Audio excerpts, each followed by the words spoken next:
Hello guys. Good morning. Today is September 9. I'm here again at the backyard and I'm planning to cut all my dead plants and I have to rehabilitate. I have to cut this down, all the dead leaves and stem, and take all empty bottles there.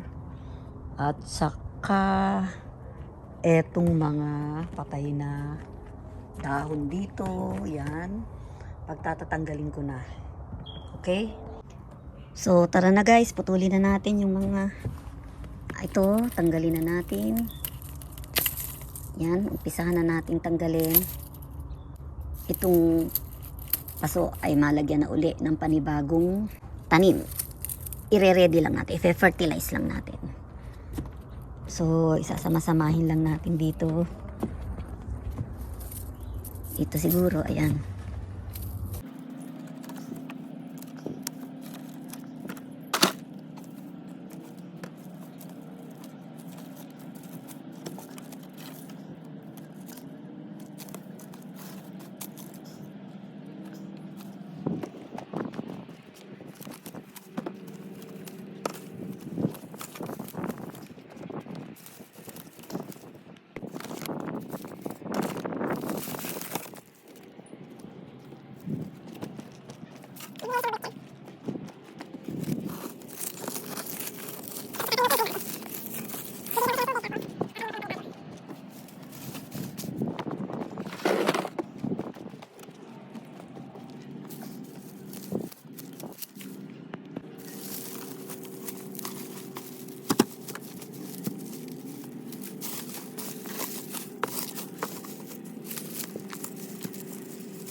Ito yung bulb.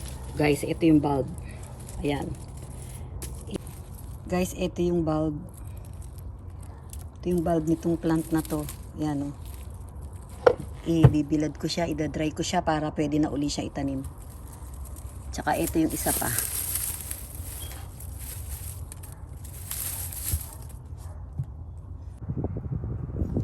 Ito na yung bulb ng ranunculus. So, i-dry ko lang siya dito para next time pwede ko na uli siyang itanim.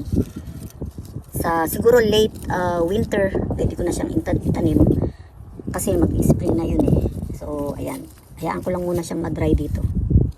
Sana maging tama yung, tama yung ginagawa ko. So, nakuha ko na siya doon sa dried plant ko kanina. So, hayaan ko lang siya dyan. Papahanginan ko lang siya dyan para matuyo. Then itatabi ko. For the late winter, itatanim ko na siya. Guys, meron akong tinanim na sibuyas. May na-harvest ako na sibuyas and then itinanim ko uli. Ayan, i-recycle ko. 1, 2, 3, 4, 5. Ayun. Nilalagyan ko siya ng dried leaves kasi para hindi siya puntahan para hindi niya makita. Para hindi siya makita nung squirrel. Kaya tinatakpan ko. Mamaya tatakpan ko siya ng mga dried leaves. Tapos ito pa, meron pang 2 dito. Yan. Yun. So, ilan lahat? 2, 3, 5. 7 lahat sila. 7. So, ayan. Tignan natin. Meron siyang mga dried leaves para hindi siya makita ng squirrel. Kasi sinisira eh. So, ayan. Malinis na siya. Pabayaan ko na lang matuyo. Pati ito. Pabayaan ko na lang matuyo. And then, pwede na siya uling taniman. Ito guys, pinaglalagyan ko na sila ng kitchen scraps. Yan.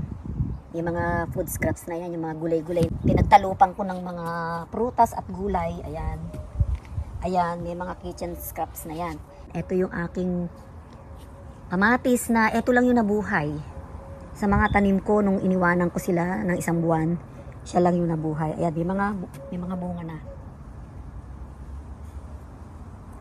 Yan, at namumulaklak pa. So, ayan guys, bababayaan ko lang mabulok yung mga dried leaves at dried stem dyan. Babasain ko siya para decompose at ready na uli siyang taniman. Kasi that will serve the organic fertilizer yung mga dried leaves na yan. So, ito, babayaan ko lang din mabulok yan dyan. Didiligan ko din ng tubig, tutubigan ko. I'm preparing for the next season ng pagtatanim. Hindi muna ako magtatanim ngayon kasi guys, fall na sa September 22, 2024. So, September, October, November, December 1 ay winter na. So, kung magtatanim ako ay alanganin. Alanganin na siya. Ewan ko, itong mga sibuyas na to, ayan, experiment ko lang yan. Mag-iisip ako kung anong pwede kong itanim ng mula September, late summer. So, September 22 ay, fall. So, fall, September 22, September, October, November, December 1. So, 2 months and 1 week. Ano bang halaman ng tatagal ng ganun? Tapos magwi-winter na, sobrang lamig na, kaya hindi na ako makakapagtanim. Hindi gaya ng late winter ako magtatanim, mahaba yon. Winter, summer, spring, fall, yun, kalahating taon na yung tanim ko ay mapapakinabangan ko. So, ayan ang aking mga tanim. Ayun yung kalamansi. Ayan, babawasan ko siya ng mga sanga-sanga para yung mga walang bulaklak at walang bunga, yun yung aking kamukha nito. Hindi pwede kasi may bunga siya. Hindi siya pwedeng putulin. So, ayan, puputulin ko yan. Ito ba, may bunga ba to? Yung mga walang bunga, yung mga walang bulaklak.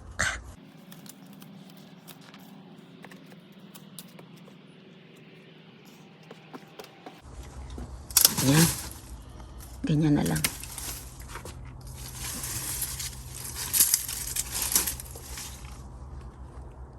Ayan, medyo nabawasan na siya ng dahon. Dito lang, yung abot ko lang yung ibaba. So, ang mangyayari niyan, mas dadami ang bunga niya. Okay? So, may inimbak akong tubig dito, pandilig.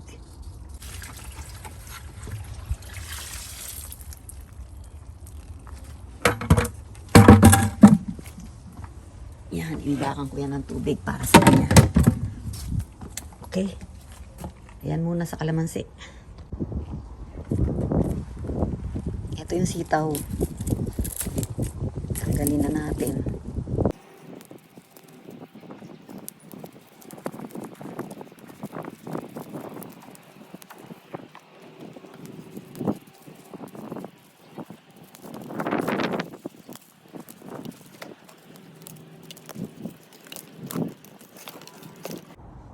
Tatanggalin ko na rin to.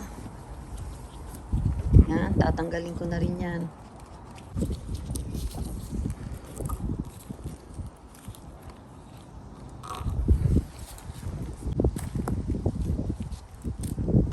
Yan na siya, guys. Na-ails ko na. Tatanggalin, titiklopin ko na lang siya. Ayun.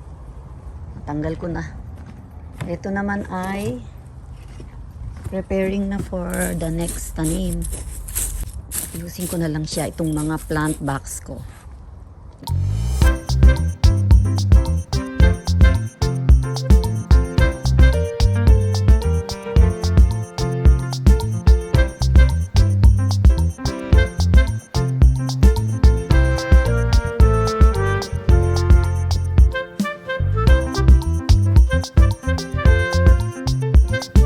Pagtatanim ko ulit, magagamit ko. So, tatago ko lang muna.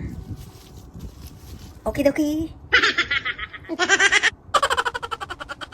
Hello guys, tatanggalin ko na rin tong mga dried flowers of hydrangea.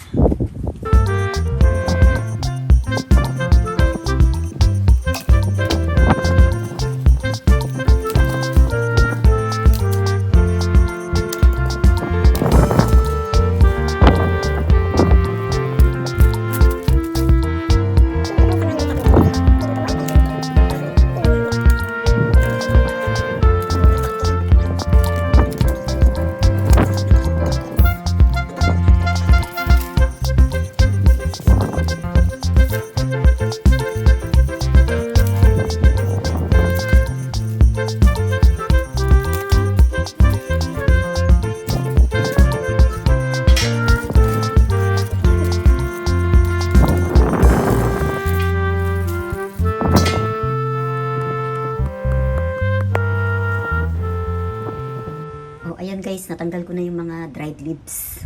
Dito naman tayo sa kanila.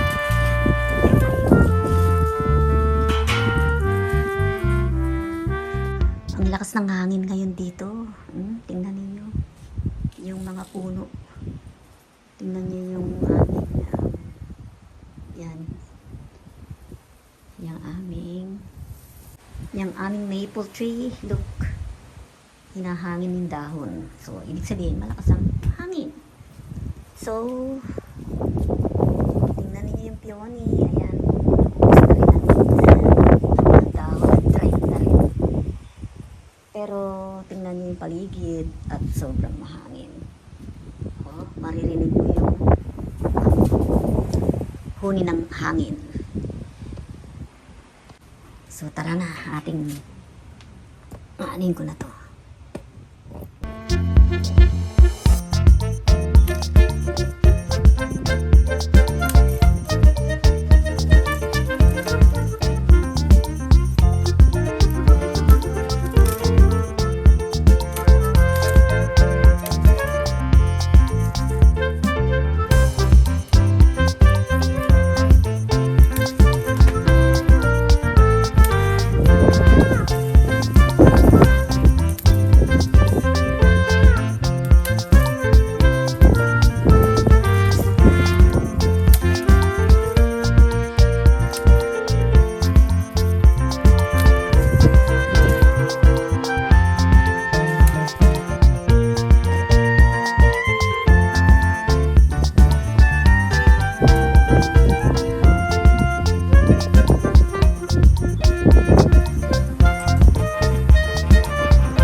Inalisan ko na siya ng mga dried leaves.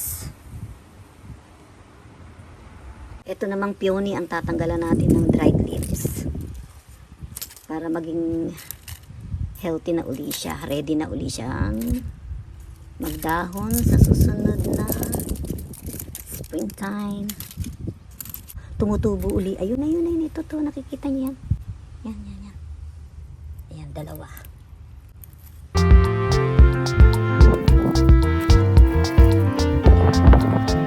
That's all for today. Yan lang muna ngayon. And then we will continue later.